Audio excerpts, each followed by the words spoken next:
Bonjour à tous, bienvenue sur la chaîne Épargne Pluriel, cabinet de gestion de patrimoine 100% indépendant, où on vous décrypte l'univers de la finance et des placements en toute transparence, sans tabou et sans filtre. Hello Alexandre. Bonjour Clément, comment ça va? Eh ben très bien et toi? Très bien, très bien. Je passe du bon temps à Bali et j'en profite pour enregistrer des podcasts avec toi. C'est toujours un plaisir. Et je pense que tout se passe bien en Indonésie. Du coup aujourd'hui on va parler loi Sapin et assurance vie luxembourgeoise.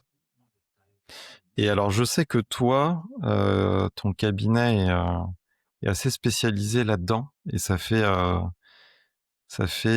10 ans que tu accompagnes des gens qui souscrivent sur des assurances vie au Luxembourg. En fait, le premier client du cabinet, ça a été un chef d'entreprise qui a vendu sa boîte et du coup, comme les sommes à placer étaient assez importantes, il a souhaité ouvrir des contrats d'assurance vie de droit luxembourgeois avec Lombard International pour la petite histoire. Principalement pour tout ce qui est triangle de sécurité, c'est-à-dire la garantie illimitée des actifs.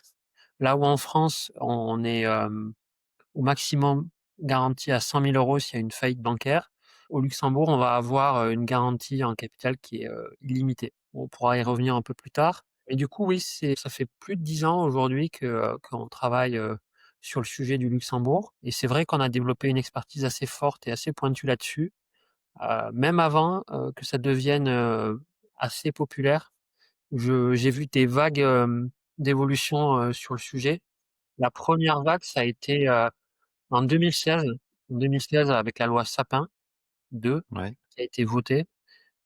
Et la deuxième vague, c'était l'année dernière avec la dissolution de l'Assemblée où on Mm. a vu une augmentation de quasiment 300% sur les demandes de souscription d'assurance vie au Luxembourg. Et ça a même fait des gros titres de BFM et autres parce qu'en fait les gens ont constaté que leur épargne elle était à risque. Hem, on va y revenir, mais c'est surtout la loi Sapin qui inquiète les Mm. épargnants. Oui, parce que, enfin, aujourd'hui, l'assurance vie, donc c'est un des placements les plus recherchés et préférés des Français. Il y a presque 2000 milliards d'encours à aujourd'hui, là. Et principalement sur du fonds euro. Et on le rappelle, le fonds euro, c'est constitué d'obligations, notamment d'États français, pas que, mais en bon. Et en fait, de ce que je comprends, c'est que tu as la loi Sapin qui a été mise en place pour te dire, les gars, on peut suspendre vos retraits sur vos assurances vie, en fait, et Mmh, bloquer vos rachats. C'est ça, en fait. c'est ça, en fait. Aujourd'hui, la loi Sapin 2, 2e version, comme elle a été votée, heu, permettrait à l'État français de bloquer ou de limiter les rachats et Mmh. les arbitrages sur les contrats en France et aussi sur des contrats luxembourgeois qui sont avec des compagnies françaises dont le fonds euro est réassuré en France. Et j'insiste sur ça parce qu'en fait, il y a 2 types de compagnies d'assurance luxembourgeoises. Il y a, par exemple, Generali Luxembourg, Allianz Luxembourg, qui ont Mmh. des fonds euros qui sont réassurés en France, donc Ah qui sont oui. en lien avec la France et qui, elles, peuvent être impactées par la loi Sapin. Et de l'autre côté, il y a des assureurs comme Afiesca, comme Wellins, comme Lombard International, qui ne vont pas avoir de fonds euros pour la plupart, sauf pour Afiesca, et qui vont avoir aucun lien avec la France. On appelle ça des pure players luxembourgeois et Mmh. eux ne sont pas impactés par la loi Sapin. Donc la loi Sapin, c'est quoi? C'est la possibilité de bloquer les retraits pour, en cas de crise, garantir peut-être que le fonds euro ne soit pas trop impacté. Néanmoins, c'est quand même bah, une restriction des libertés que l'on peut avoir sur son épargne est quand même quelque chose d'assez notable. Ouais, ouais, ouais, c'est pas, enfin, je trouve ça assez. assez inquiétant d'avoir mis ça en place et bon, effectivement, on se demande, pourquoi et je pense que pas vraiment ce qu'il y a derrière, mais, en fait, on si on prend bon, c'est jamais arrivé, un blocage comme ça, mais, en zone euro, il y a eu Chypre, où ils avaient même, fait ce qu'on appelle un haircut sur sur les contrats, donc ils avaient, appliqué une décote à tous les contrats pour se renflouer, donc ils avaient clairement, spoilé les épargnants.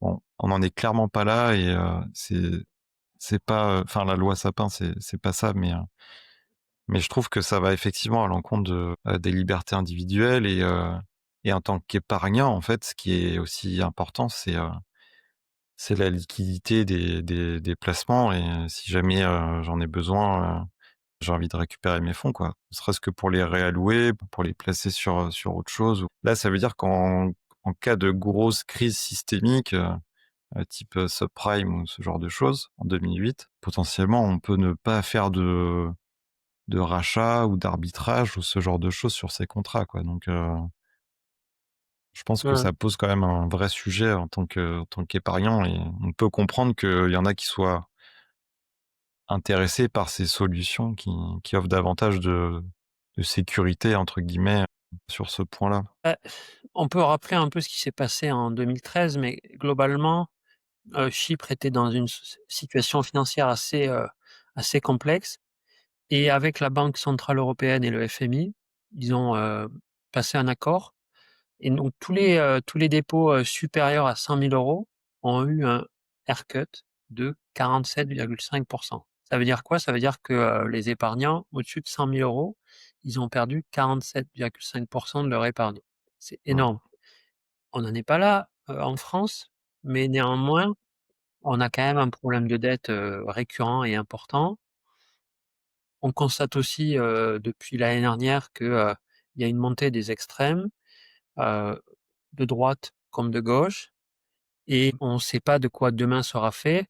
Il reste encore, plus d'un an avant la prochaine élection présidentielle et il y a un environnement politique délétère, ça c'est sûr et donc d'imaginer que, qu'il y ait un extrême, au pouvoir, à la prochaine élection, n'est pas à exclure du tout et on a besoin de lever de l'argent, clairement pour, rembourser, ses dettes et donc une version 3 de la loi Sapin, pourrait tout à fait, être, en lien avec, ce qui s'est passé à Chypre, en 2013. Donc nous, on le voit, je te disais le 2e pic, ça a été, en août 2024 où, il y a eu vraiment une énorme augmentation, là-dessus et les échanges que j'ai pu avoir, c'était souvent avec des personnes, très informées sur la question, avec, des montants à placer, importants, voire très importants. Quand je dis très importants, c'est supérieur à 1 ou 2 millions d'euros, mais pas que.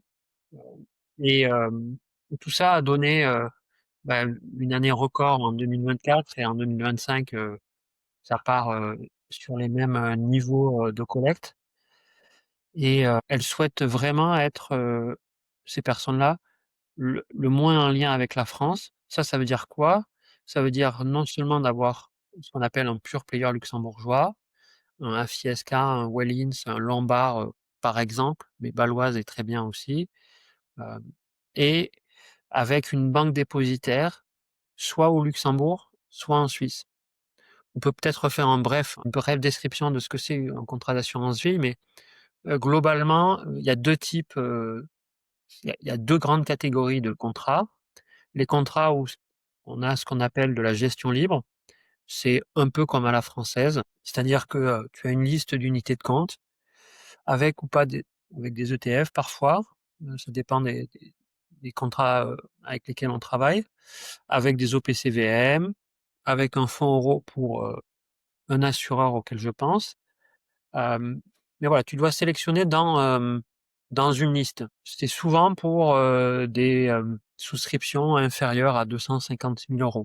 Ensuite, pour les contrats supérieurs à 250 000 €, il va y avoir ce qu'on appelle de la gestion en fonds internes, soit fonds internes dédiés, soit fonds d'assurance spécialisés. Dans un cas, il y a un gestionnaire d'actifs qui va passer les ordres.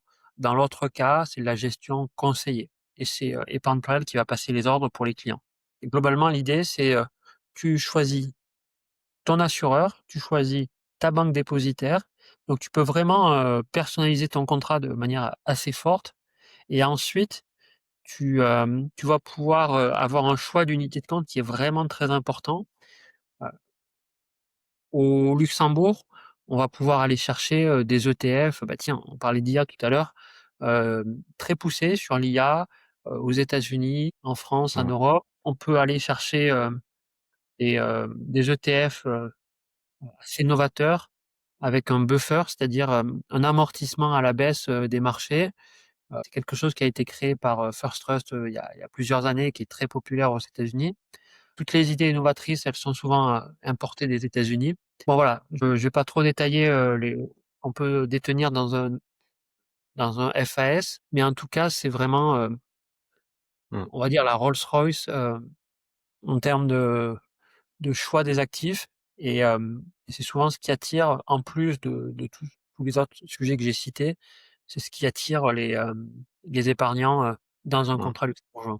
Ouais, j'ai l'impression qu'il y a un choix, énorme en termes de support d'investissement, notamment, ETF, mais pas que. Et juste pour revenir effectivement un peu à la situation, économique en France, mais c'est pas, enfin, c'est pas très glorieux. Je trouve qu'effectivement ça va pas dans le bon sens.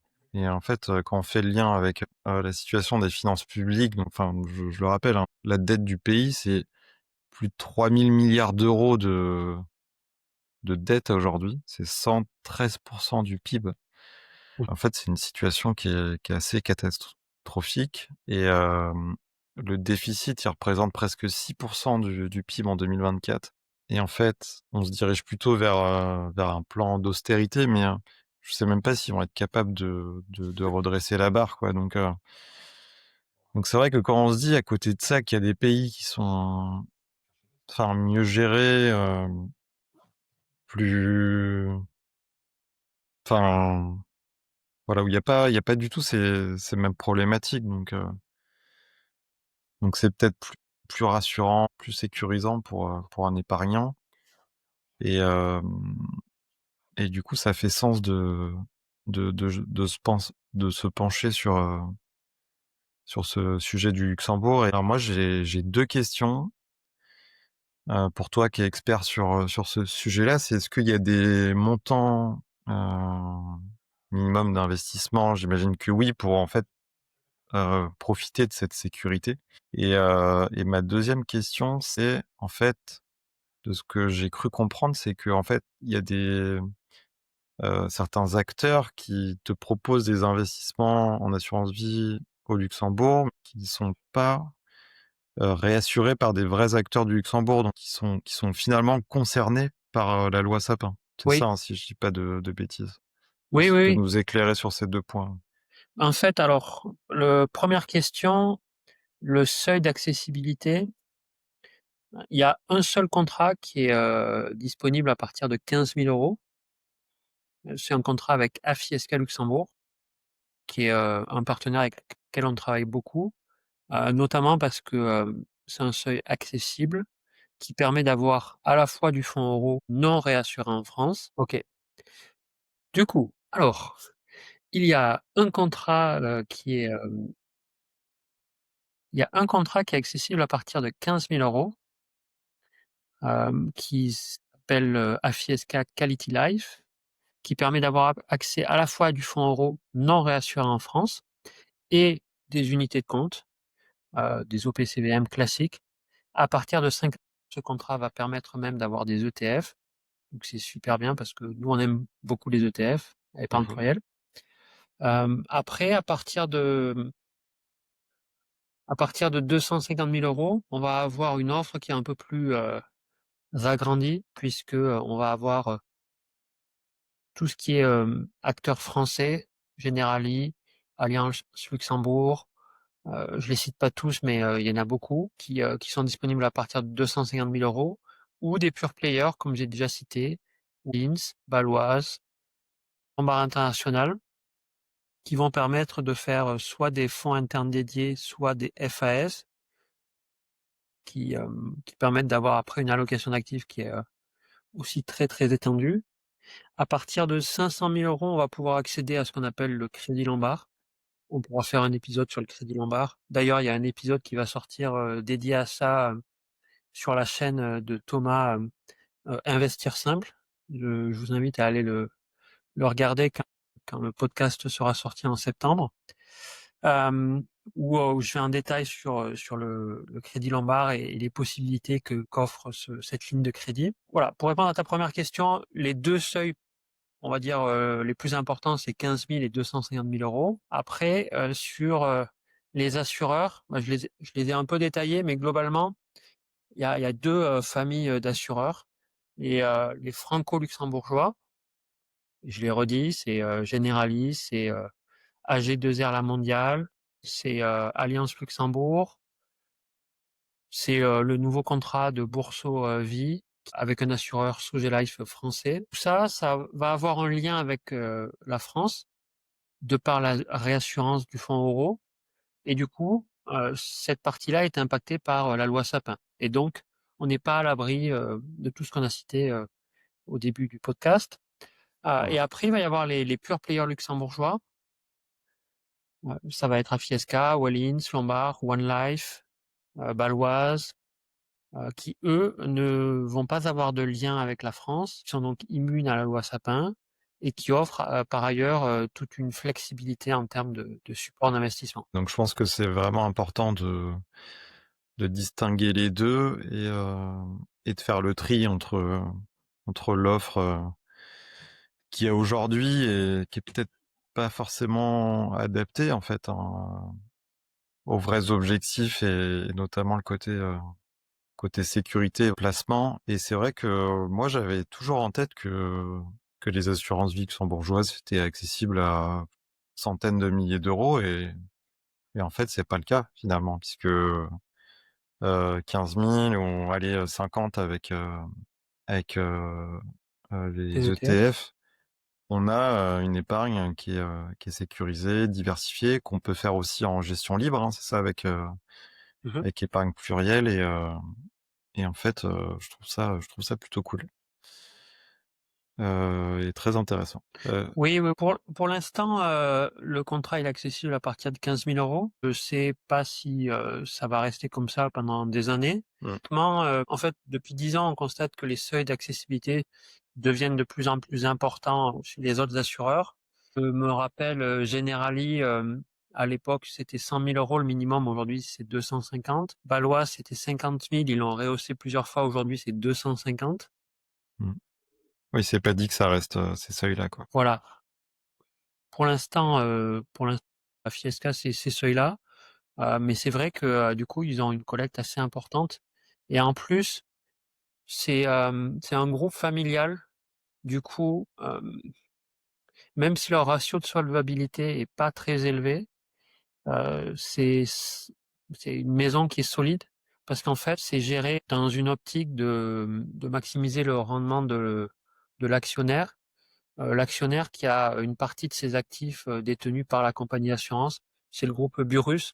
Burrus qui est un milliardaire et qui a acheté une compagnie d'assurance, entre autres pour gérer ses actifs. Donc on est plutôt confiant sur la stabilité et solidité financière de cet acteur. Mmh. Ouais, en plus, je voyais que sur les contrats luxembourgeois, tu avais un super privilège. C'est-à-dire qu'en cas de faillite de l'assureur, l'épargnant est créancier prioritaire, même face à l'État, en fait. C'est ça. En fait, Ce qui est pas le cas en là France. où, en- là où en France, les contrats d'assurance vie appartiennent à l'assureur, et donc au bilan de l'assureur. Il va s'en servir pour rembourser les créanciers qu'il peut avoir. Concrètement, en France, on est le sixième créancier. Souvent, ça veut dire qu'on n'aura pas plus que les 100 000 euros de garantie s'il y a une faillite d'un assureur, ce qui peut arriver quand même. Et quand on a beaucoup d'argent, et je donne à chacun l'interprétation de beaucoup d'argent, mais déjà à partir de 100 000 euros, c'est beaucoup d'argent. le capital est pas protégé.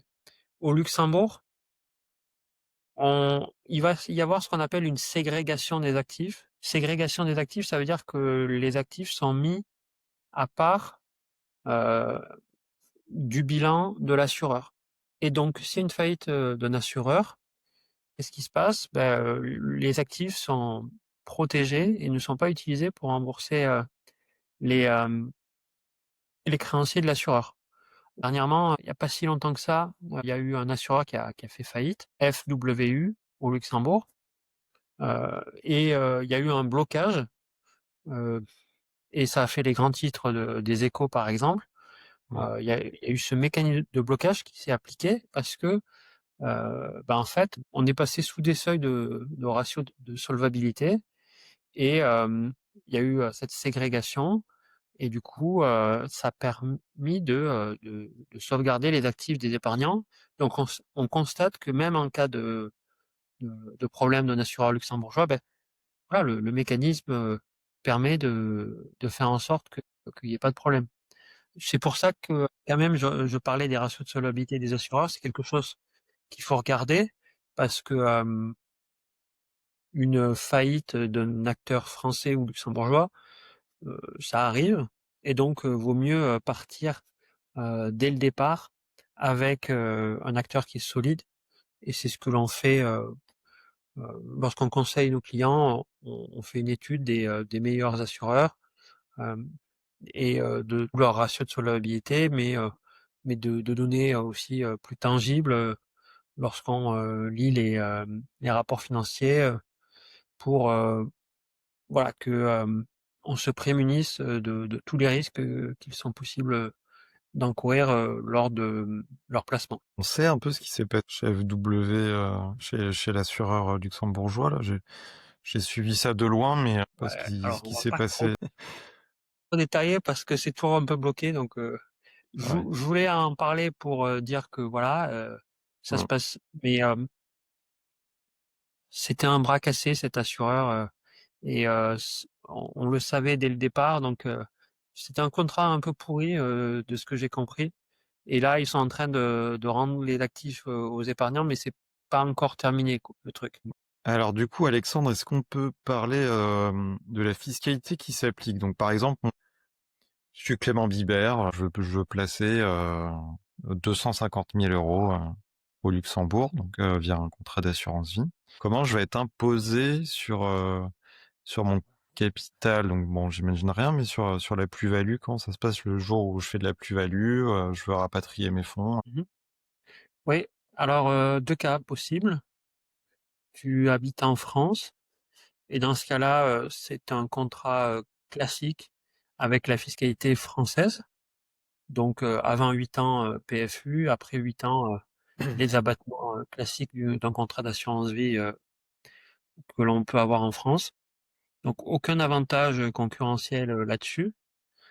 Par contre, si, demain tu t'expatries, dans un autre pays, alors je vais me simplifier la vie, je vais dire Dubaï, mais, ça peut être, le Portugal, comme l'Italie, comme, l'Indonésie.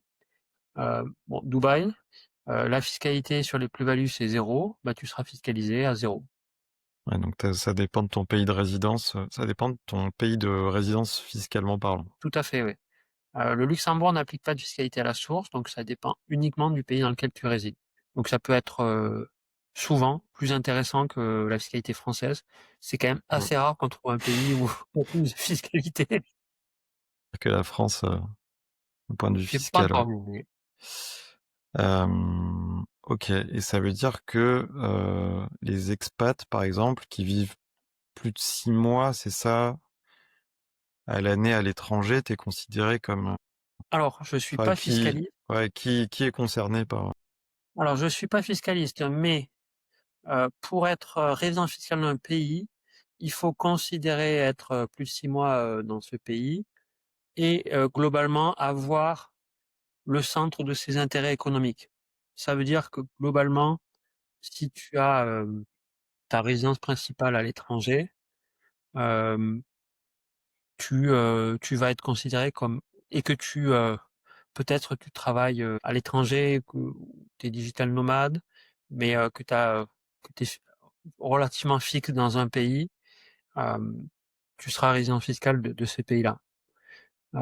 S Un contre-exemple, c'est quelqu'un qui a gardé, sa résidence principale, en France et qui, revient, très régulièrement, qui paye toujours ses factures EDF, et cetera. Là, l'administration fiscale pourrait, considérer que, cette personne, est résidente fiscale française.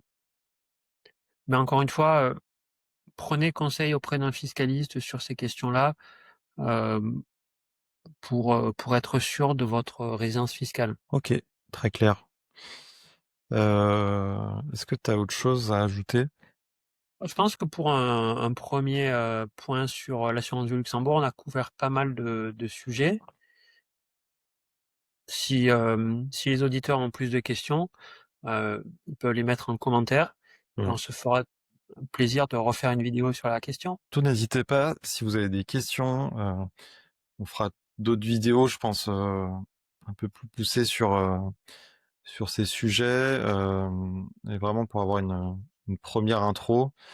Moi, personnellement, je connaissais très peu, l'assurance vie au Luxembourg et je trouve qu'il y a plein de points positifs dans ce contexte assez mouvementé, donc c'est hyper intéressant. On va sûrement vous faire un petit book, récap sur tout ce qui s'est dit et qu'on pourra mettre à disposition. Alors n'hésitez pas à nous mettre en commentaire si ça vous intéresse et on pourra vous le transmettre. Merci Alexandre pour ces échanges, pour ce temps et on voit que tu es un vrai expert sur ces sujets-là et Épargne Pluriel accompagne, hein, c'est ça depuis 10 ans, des clients, Mmh. qui investissent sur ce type de produit. Oui, tout à fait. C'est une des lignes, sur lesquelles on a vraiment le plus d'expertise, parce que, on a commencé et la plupart de nos clients aujourd'hui, sont sur des contrats luxembourgeois. Après on travaille aussi sur des contrats français, mais c'est vrai que souvent quand on a des montants, au-delà de 100 000 € à placer, je me demande, quel est l'avantage d'un contrat français? Donc c'est pour ça qu'on oriente souvent nos clients là-dessus. Et n'hésitez pas à aller voir le site, assuranceviluxembourg.com, qu'on mettra également en lien de la description et qui traite de tous ces sujets et qui est très détaillé. Oui, avec un comparatif Mmh. de tous les assureurs, sur le marché. Ouais, super et ben On a même été contacté par, Le Revenu, qui, nous a cité, un tout petit dans leur article, consacré à l'assurance vie au Luxembourg il y a quelques mois. une consécration pour un petit cabinet indépendant, comme Épargne Pluriel. Super, bah, merci. À bientôt, Ouais, Clément. merci Alexandre. Bon séjour à Bali et profite bien des plages et du sport, bien sûr. Merci.